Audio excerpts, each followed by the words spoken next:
Point of order, Mr. Chair. Ano ba sino ang pinapaliwanag ni General Villanueva? Siya ba o si Michael Yang? Sino ba pinapaliwanag mo? Sarili mo? Sarili ko, Mr. Chair. Paliwanag mo yung sarili mo. Yes, sir. Ba't nga bagin ka na ibang pangalan dito? No, Mr. Chair, kasi... ngayon na lang ako. Mr. Chair, ang Ngayon na lang ako sinabi... nagsalita, hindi ako nagsasalita kanina pa. Mr. Chair, I was trained ng facial recognition sa International Law Enforcement Academy sa Bangkok, Thailand. And part of that module is facial recognition. Yung pinasok kanina doon, Mr. Chair, na picture na dalawa, ang laki ng diferensya, Mr. Chair. Okay. I beg to disagree. Marami na mga chismis at ano. At na tayo mga naririnig na involved si Michael Yang, alalim sa drugs. Mr. Chair, we cannot act on mere chismis kasi hearsay yun, Mr. Oh, Chair. pero hindi ba kaya nyo inabsuelto si Michael Yang at saka si Alan Lim? Dahil malapit siya sa dating Pangulo na nag-appoint sa inyo bilang ano? Bilang, nako, sandali lang. Bilang ano? PIDEA Chief? No, Mr. Chair. Hindi ko isasakripisyo ang pangalan ko sa ng buong karir ko na Wilkins dahil may 3 apo akong anak na Wilkins.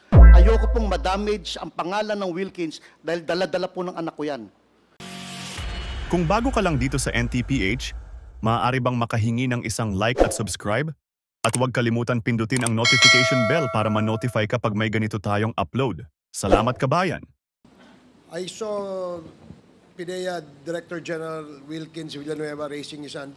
May I know what that is, General Villanueva? Mr. Chair, habang tinatanong ni Honorable Congresswoman Luistro, si Colonel Asierto, inabanggit niya ang pangalan ko as one of those na may patong sa sindikato.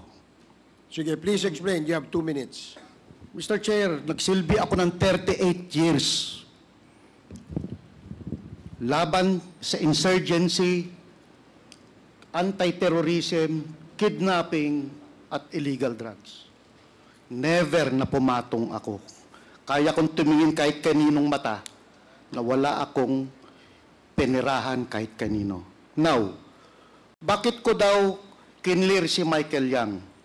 2004, kahit magtumbling-tumbling si Colonel Asierto, walang pangalang Michael Yang na personality sa Davao Clandestine Laboratory. Dahil kung kasama ang Michael Yang doon, dapat kasama siya sa kinasuhan namin. Umabot ng 2016, wala pa rin Michael Yang. Now, tinanong ni Honorable Congresswoman Luistro, si Colonel Asierto, ano ba ang report na ibinigay mo kay General, kay Chief PNP? Ang sabi niya, si Michael Yang ay kasama ni Alan Lim at Johnson Chua. Johnson Chua is a personality. Kasama po siya sa kaso. Alan Lim is a personality na nahuli sa Cavite Clandestine Laboratory. Just because kasama mo yung Alan Lim and the Johnson Chua na wala ka pang pinapasok na ebidensya na related sila, ipapasok mo na agad ang pangalang Michael Yang. In fact, walang information na pumasok sa akin na Michael Yang is involved. Point of order, Mr. Chair.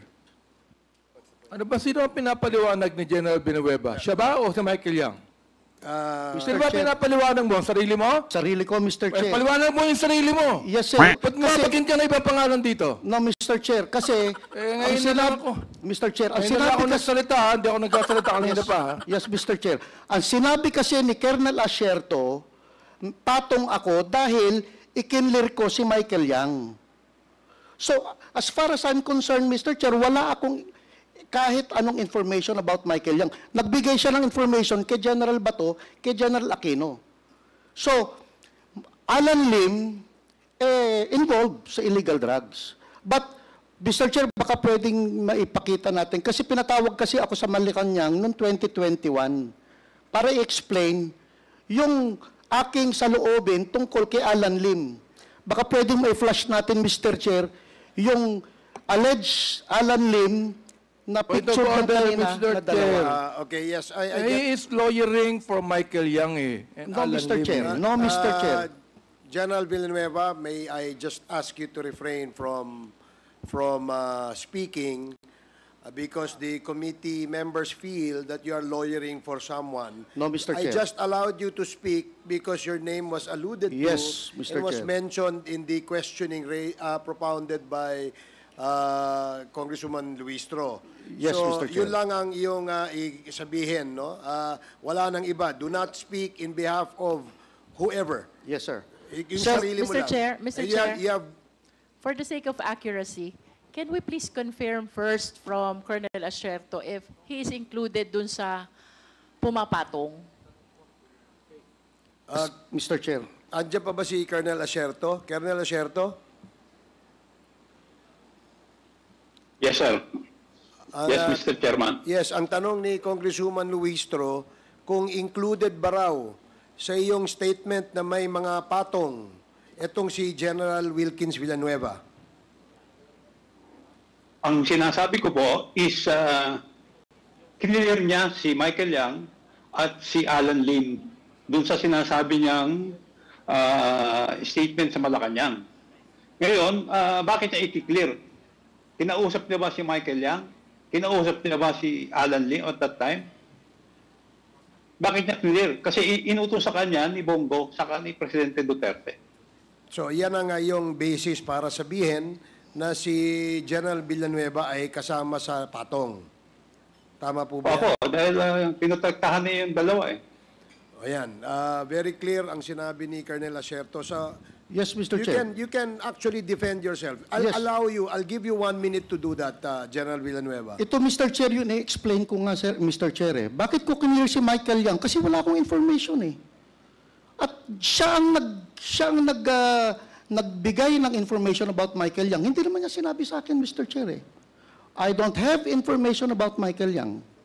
Yung kay Alan Lim, Mr. Chair, kasi, Mr. Chair, I was trained ng facial recognition sa International Law Enforcement Academy sa Bangkok, Thailand. And part of that module is facial recognition. Yung pinasok kanina doon, Mr. Chair, na picture na dalawa, ang laki ng diferensya, Mr. Chair. Okay, sige. Pag-uusapan natin yan sa next hearing. Meron pa kasi tayong isang topic today and our resource persons are here since this morning.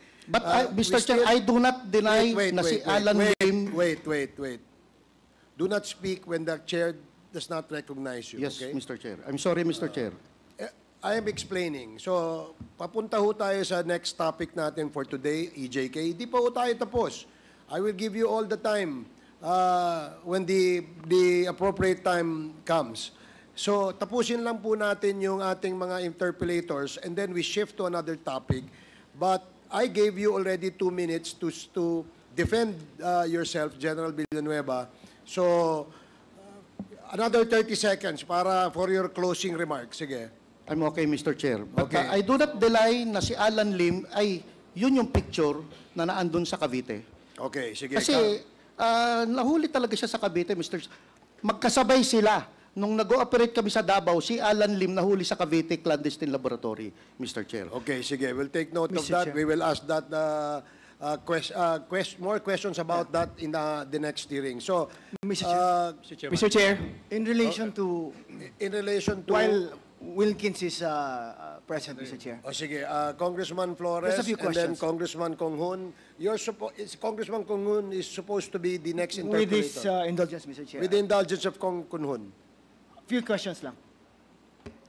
Mr. Chair, okay, sige, go ahead. Thank you. Jay. Please proceed. Thank you, Mr. Chair. General Wilkins, were you present during the Dumoy raid sa Davao? I led that operation, Mr. Chair. You led that operation as PIDEA Region 11? Yes, Mr. Chair. And you were with your personnel at that time that the raid was conducted? It was a joint operation by PIDEA 11, PACER Northern Mindanao, PACER Mindanao Area Office, Intelligence and Investigations Service ng Regional Office So 11, several units. and including AIDSOT, Mr. But you as the lead? Yes, Mr. Chair. Kasama ko dyan si Colonel Asierto, Mr. All Chair. right. Now, in this raid, this resulted in the death of 6 Chinese drug suspects, correct? Yes, Mr. Chair. And that there were hundreds of kilos of shabu confiscated during this raid. Yes, Mr. Chair. Now, in this raid, which you led, did you prepare or submit an official report to your superiors in the PDEA? Yes, Mr. Chair. Now, before I go back to you, DG Lazo. Yes, Your Honor. Sir, does PDEA have a record of this report that General Wilkins is referring to? None, Your Honor. None? Yes, Your Honor. From the official records of PDEA? Yes, Your Honor. Why is that so, Director General Lazo? The reason that I'm getting from my office, Your Honor, is that PIDEA only came into creation 2002. So this happened in 2004. So apparently, hindi pa institutionalized yung submission of reports noon. So Point of order, Mr. Chair. What is the point of order of Congressman Ako? Is the Director General of PDEA lawyering for Director General Wilkins? I'm sorry, Your Honor. Because the question of the Honorable Kate Flores requires an answer from DG Wilkins Villanueva. I was asking him, Mr. Chair, first, why there was no report that was located in the PDEA office. Muna, as him being the Director General now, Mr. Chair. I agree. I know that there was none. There was none. So there is none on the record. None, Your Honor. Now, General Wilkins, why is that so? It was 20 years ago, Mr. Chair. So are you saying it's lost or something? I don't know, Mr. Chair, kasi hindi ko po alam. Ang repository ng report na yan, Mr. Chair, ay ang operations. But you are certain that you made a report? I did, Mr. Chair. Okay, now, in this raid, General Villanueva, were there suspects that were arrested during the raid? Yung asawa, Mr. Chair, ni Alan C. At yung kapatid niya na si Jong Lim. Wala na ibang mga Chinese that nahuli? Wala na po, Mr. Chair. So there's no truth to the reports that there were 11 other suspects that were arrested? I don't know what he's talking about, Mr. Chair. Okay, so there's no truth also to the fact that there was this news report made by a certain reporter, Edith Regalado, dated January 2, 2005, that there were 8 other Chinese individuals who were arrested as a result of that raid? Kasama ko, Mr. Chair, si Edith na naandun, Mr. Chair, eh. Wala namang na-arrested dun sa loob ng laboratory, Mr. Chair. Or subsequent to that raid, were there any other arrests that were made that resulted in the arrest of other Chinese individuals? Except for yung magkapatid na si Pilapil at si Jong, walang ibang arrested. Can I ask Colonel Sierto, Mr. Chair? Kasi if he's still on the line. Colonel Sierto, as a result of that raid, were there any other Chinese individuals that were arrested because of that raid? Meron po. Meron, ilan po? Sa loob po ng laboratory, 11. 11.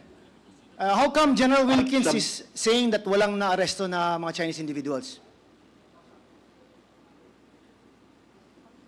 Hindi ko po alam sa kanya.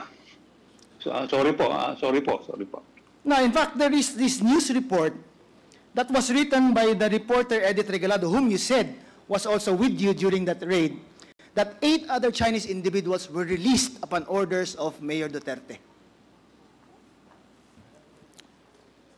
Mr. Chairman, kung ako pong sasagot, meron pong nahuli, pero hindi po sa loob ng laboratory. Doon po sa Arlene's apartment. I think doon po yung sa apartment nila Jed Pilapil C. All right, Wilkins is confirming this. Yes, Mr. Chair. Kasi yung clandestine laboratory, it's a separate area. All right. Yung Mr. Chair, yung safe house nila, yun yung unang pinuntahan nila pag galing sa airport. So what we did for questioning, kinwestiyon namin lahat ng mga Chinese na naandun. But eventually, they were released. Because, for what reason? Walang participation, Mr. Chair. You conducted the interview yourself or your office as the lead agency? Yes, Mr. Chair. And you found nothing that would implicate them to the drug laboratory in Dumoy. Yes, Mr. Chair. Is that correct, Colonel Asierto? Sa tingin ko po mali. Kasi po ang alam ko pong humuli sa kanila ay ang Bureau of Immigration. Kaya po sila kinuha ng Bureau of Immigration for immigration violation po. Kaya po sila na-release kasi wala po sila dun sa laboratory. Hindi naman po sila na-huli dun sa loob. Kaya ang humuli sa kanila, kung matatandaan ko po, ay Bureau of Immigration. Kasi hindi ko nga po alam na hinuli nila yun. Nalaman ko na lang po later na. So, ang nag-imbestiga, ang humuli, Bureau of Immigration. Okay. Or immigration violation po. Thank you. General Villanueva, now do you confirm that Colonel Asierto was present with you during the raid? Yes, Mr. Chair. Do you confirm that Art Las Cañas was also present during the raid? I don't know Art Las Cañas. I did not saw him. I did not even talk to him. Do you know if Sunny Buenaventura was also present during the raid? Hindi ko matandaan, Mr. Chair. But usually, kasama siya parati ni Mayor. Okay. Now, side issue lang, kasi kanina na-mention mo itong Alan Lim. You identified the picture of Alan Lim kanina, na he's the same Alan Lim that was arrested in a drug case. Yung nasa kaliwa, Mr. Chair, yun yung picture talaga niya when he was arrested. Okay. Now, would you confirm that that Alan Lim is the same Alan Lim or Lim Wei Xiong that is the spouse of Rose? Yun nga, Honoring? Mr. Chair, sana ba ipakita natin sa, yung kanina na picture, Mr. Chair. But from the information that you got, is it the same person? I don't think so, Mr. Chair. You don't think so? I'm not lawyering for him, Mr. Chair, but I don't think so. All right. Thank you, Mr. Chair. Thank you, Jay. Mr. Chairman. Thank you, Congressman Flores.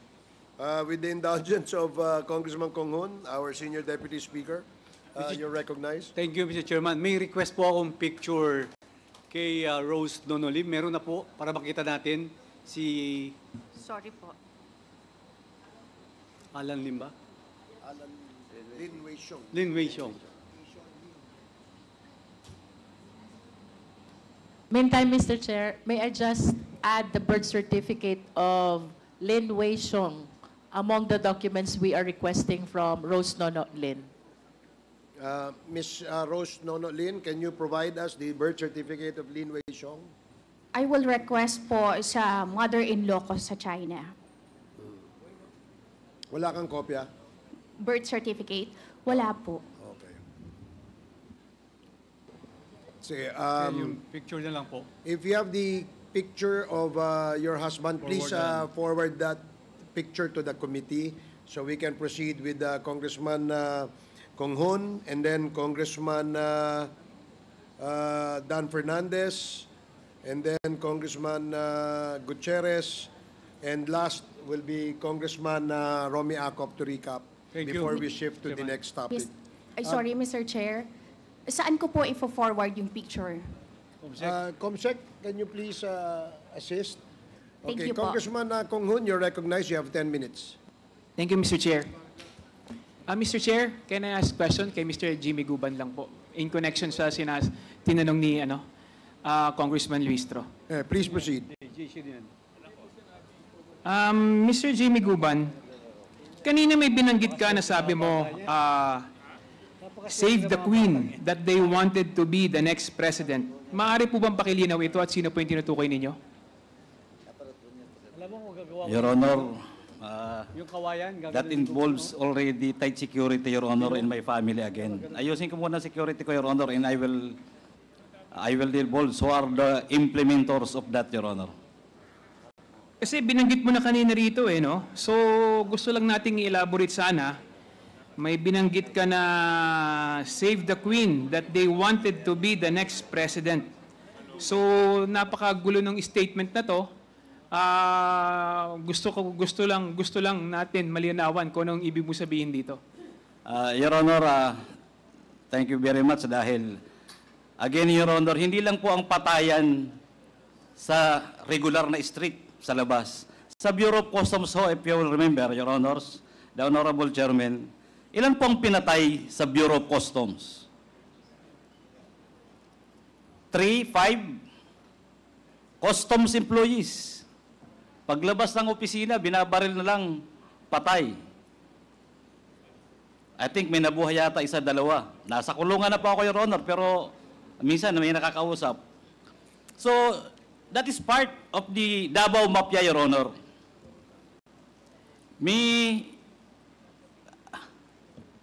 Kaya nga, Mr. Jimmy Guban, no? Ano pong koneksyon nito doon sa binanggit po ninyo na save the Queen, that they wanted to be the next president? Kaya gusto ko pong malinawan. Ano pong koneksyon nito sa sinasabi ninyo? Your Honor, this time, I cannot give you the categorical answer because of the security, Your Honor. Pero yung mga implementors, Your Honor, it's already in my mind. I can do it. Kaya lang, Your Honor, ito ay mga hardcore killers, implementors ito ng mga Davao Group. Kaya nga sabi ko nga po if you would remember, Director ng CIIS Bureau of Customs, may pinatay na pulis. Ang tao niya sa loob mismo ng opisina. So, Your Honor, paakyat to sa implementor nung mga nasa taas, pababa. Na-develop ko po itong intelligence report, Your Honor, kahit pa ako nasa kulungan, mag-umpisa po nung ako ay kinausap ng napakasinungaling na reporter. At gusto akong tulungan para mawala ang aking high blood sa kulungan, na si Mr. Paul Gutierrez. Na-develop ko po yung lahat na intelligence report hanggang sa dumating po ako sa National Bilibid Prison. Siguro ko po yan ay kagustuhan na ng Diyos.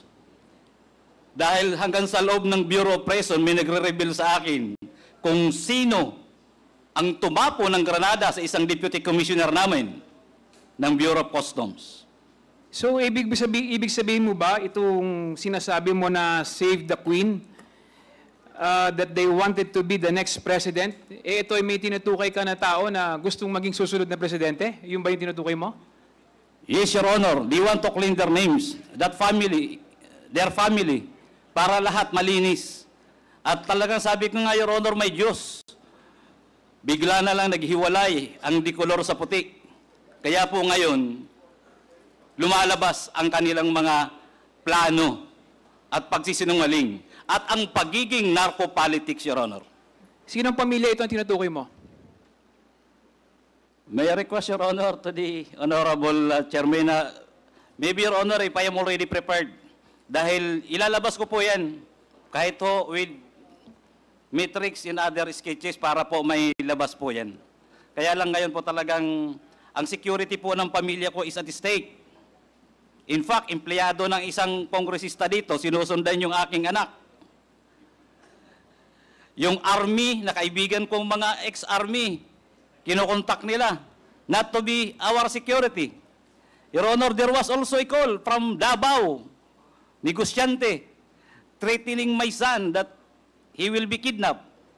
Your Honor, sa dami, buti na lang ko, pasalamat ako, may katabi po akong pari ngayon. Sadlaki po, kaya kanina po napapaluha ako Dahil si Colonel Pardo from 1988, magkasama kami sa eskwelahan. Hanggang po sa maghiwa-hiwalay kami, pagkita namin ngayon ni Colonel Acerto, kami na lang ang buhay.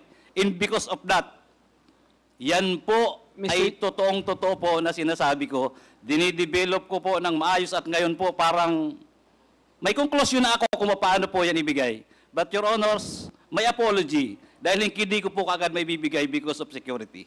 Thank you very much, Your Honor. If I may remind Mr. Guban, kapag ang pakisagot lang ng direkta, wag na yung masyadong marami pa tayong pasakalye, ha? Direkta Yes. lang. Please answer the questions directly. Mr. Jimmy Guban, yes or no lang? Pamilya Duterte ba yung tinutukoy mo? Sorry, Your Honor. Maybe next time.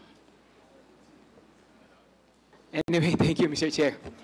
Mr. Chair, susunod na po na itatanong ko si General Wilkins Villanueva.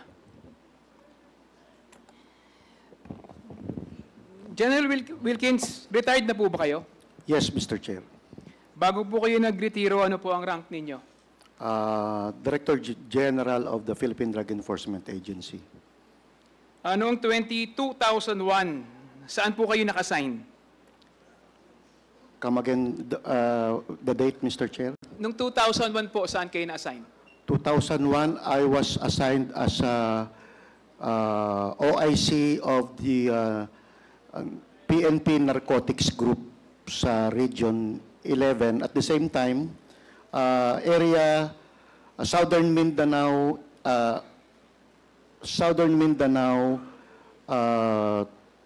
team leader po ako ng PACER during that time. General, taga Davao po ba kayo? Hindi po, Mr. Chair. Matagal na po ba ninyong kilala si former President Duterte? I was assigned in Davao from 1995 to 2007, Mr. Chair. Kaya So nga- definitely may acquaintance at nakatrabaho ko na rin po si former President Duterte. So kilala niyo po siya? Officially, sa pagtatrabaho, yes, Mr. Chair. Malapit po ba kayo sa kanya? Law enforcers kasi, Mr. Chair, malapit talaga sa kanya, Mr. Chair. Noong 2001 ay nasa Davao po kayo, malamang alam niyo po yung nangyari sa, may alam po kayo sa Davao Death Squad. Come again, Mr. Chair? Noong 2001 po, na-assign kayo sa Davao, malamang po may alam kayo sa Davao Death Squad. Wala po akong alam sa Davao Death Squad, Mr. Chair, kasi hindi naman po ako naging chief of police ng kahit saang station ng Davao. I was assigned, pareho kami ni Colonel Asierto, as a special unit lahat ang napuntahan ko, Mr. Chair. So hindi po kayo naka-assign sa Davao? Buong Region 11, Mr. Chair, yung assignment ko. Saan po yung Not really on Davao. But ang cover ko, Mr. Chair, is Region 11. Saan po yung opisina ninyo naka-base? Davao City, Mr. Chair. So ibig sabihin, sa tagal nyo sa Davao, hindi nyo narinig yung Davao Death Squad? May mga balita, Mr. Chair, na may Davao Death Squad. Ano po ang masasabi nyo tungkol dito? Kasi, Mr. Chair, kung araw-araw na balita, tapos hindi mo naman ma-identify, you will just accept it as it is. Na meron death squad, but you don't know who they are. General Villanueva, kilala niyo po ba si Arturo Las Cañas? Hindi po, Mr. Chair. Hindi po kayo magkakilala? Hindi ko kilala kahit, hindi ko man lang nakita ang mukha niyan, Mr. Chair, for my almost 12 years. Okay po. Sir, naging head po kayo ng PIDEA, tama po ba? Opo, Mr. Chair. Masasabi po ba natin na ang PIDEA is mahalagang component yan ng war on drugs ng ating Pangulong Duterte noong panahon niya? Yes, Mr. Chair. Ibig sabihin po, pinagkakatiwalaan niya po kayo? Yes, Mr. Chair, but I just want to explain, 2020 po ako nag-Director General ng PIDEA. Tama po, pero siyempre, pinagkakatiwalaan niya po kayo, kaya niya kayo in-appoint doon. Yes, Mr. Chair. Ibig sabihin po, sa pagtitiwala na yon, kilala niya po kayo? Yes, Mr. Chair. At kilala niyo rin po siya? Yes, Mr. Chair. Meron po ba kayong personal na relasyon? Wala po, Mr. Chair. Ang relasyon po namin, pag droga, akin. Walang pakialam kahit kay Nino. Kahit polis, walang pakialam. Pag droga, PIDEA. Masasabi niyo po ba na ang war on drugs si Presidente Duterte ay isang naging success? Mr. Chair, except for those EJKs, as far as barangay drug clearing is concerned, talagang malaki ang diferensya ng war on drugs. Alam niyo po sa artikulo, merong artikulong nilabas na sinabi niyo doon yung inyong mga accomplishment. Merong 406 elected officials, 127 members of the uniformed services, at kung ano-ano pa. Pero hindi niyo nabanggit doon sa report ninyo kung ilan yung namatay doon sa war on drugs. Meron po ba kayong tali nung panahon na yon ng PIDEA? Mr. Chair, during that time kasi, Mr. Chair, PNP po ang nagbibigay niyan eh. Kasi sa PIDEA, kung ano lang yung operation namin, yun lang pwede namin ibigay. But I cannot say anything dun sa namamatay nang hindi ko, wala naman kaming knowledge. For example, yung mga death under investigation. Sa police po yan, Mr. Chair. Eh. Hindi ba kayo kasama doon? Hindi ba Hindi kayo po kami ini-inform ng kasama ano? doon. Hindi ba kayo ini-inform ng opisina ninyo, ng PNP? Kahit- Or wala ba kayong joint operation? Kahit nga DOJ, Mr. Chair, hindi makakuha halos ng data from the PNP during that time. So wala kayong joint operation? Meron kami joint operation, Mr. Chair. And some of them resulted to death of those suspects. But, Mr. Chair, we also share death sa aming mga kasama. Pero kanina sinabi mo na pagdating sa drugs sa Jew eh. Eh, ba't ngayon sinasabi mo hindi kumukonekta sa PNP? Pero sinabi mo kanina, sabi ni Pangulong Duterte, pag drugs akin, sabi mo. Yes, Mr. Chair. Oh, bakit ngayon itinatanggi mo na sinasabi mo, tinuturo mo PNP? Eh, sila yung may information about death sa yung death under investigation, Mr. Chair. But it is about drugs. We cannot say if it's immediately about drugs or not because they are still under investigation. Okay. Ito po bang si Colonel Acerto? Kilala niyo po ba siya? Kilala ko po yan, Mr. Chair. Kasama Paano ko po kayo talaga. nagkakilala? Kasama ko po dati pa yan, nung nasa academy pa kami, pareho po kami shooter nung kadete pa kami. And then, nung nag-narcom ako, nag-PDEA ako, nasa EDSOT po siya, magkasama rin po kami halos. Aware po ba kayo tungkol sa intel report na ginawa niya tungkol kay Michael Yang, Alan Lim, Johnson Chua at si Alan C? Aware po ba kayo dun sa report na ginawa niya tungkol sa Shabu Lab raid sa Davao? Mr. Chair, yung Shabu Lab raid sa Davao, akin yun, Mr. Chair. Isinama ko lang siya dahil gusto naming mag-collaborate ang PNP at PDEA during that time. Pero initially, meron siyang information na merong personality na gumagamit ng certain cellphone na traced sa Davao. But yung laboratory, wala pa po siyang idea about that. Kami po ang unang nakapunta sa Arlene apartment at ma-identify lahat ng personalities na naandun. Hanggang siya tinuro po kami for 2 months na ituro kami sa Dumoy clandestine laboratory, Mr. Chair. So, pero kasama na sila during the surveillance operation. So inaamin po ninyo na yung operation na yun ay sa PDEA? Joint operation yun, Mr. Chair. So nakarating po ba yung report nito kay sa dating Pangulo na Duterte? Naibigay niyo po ba yung report sa kanya regarding dito? Regarding kanino po, Mr. Chair? Doon sa ano nyo, operation ninyo? Yeah, operation before the actual actual clandestine laboratory operation, kinausap po natin ang aming si Mayor Duterte. Hindi po ba kasama si Michael Yang doon sa binanggit niyang sangkot sa droga noong 2024 ni Acerto? Balik tayo sa Mr. Chair. Doon 2004, wala pong Michael Yang doon, Mr. Chair. Ngayon, yung 2024, hindi ko na po alam yung kasi wala akong information, Mr. Chair. Yung Michael Yang na nasa 2020 na kinlear ninyo, ito po ba yung Michael Yang na inappoint ni Presidente Duterte na economic advisor niya? Yes, Mr. Chair. Ito rin ba yung businessman na taga Davao na malapit kay Pangulong Duterte? Yes, Mr. Chair. Tama po ba yung rinig ko kanina na ikinlear nyo si Michael Yang at sinabi niyong wala siyang kinalaman sa droga? Mr. Chair, kasi wala nang immediate na ebidensya na si Michael Yang sangkot sa droga. Ang information lang ni Colonel Acerto is yung information coming from informant na hindi pa, ang tawag sa amin noon, Mr. Chair, is raw information that needs validation. Now, kung ikaw ang may information on being an operative for so long, kung ikaw ang may information on dapat, aside from reporting it to your chief PNP, dapat nagkanda ka na ng validation. Kasi ikaw ang may information eh. So, Mr. General Wilkins, anong pamamaraan yung ginamit nyo para masabi nyo o malinis ninyo yung pangalan ni Michael Yang at kanyang mga kasamahan? We inquired from the different intelligence services all over the country at we backtrack dun sa records ng PDEA kung merong involved na Michael Yang. Wala naman pong lumalabas, Mr. Chair. That is why we concluded na dahil during that time, hindi naman nagbigay ng report si Colonel Acerto sa akin.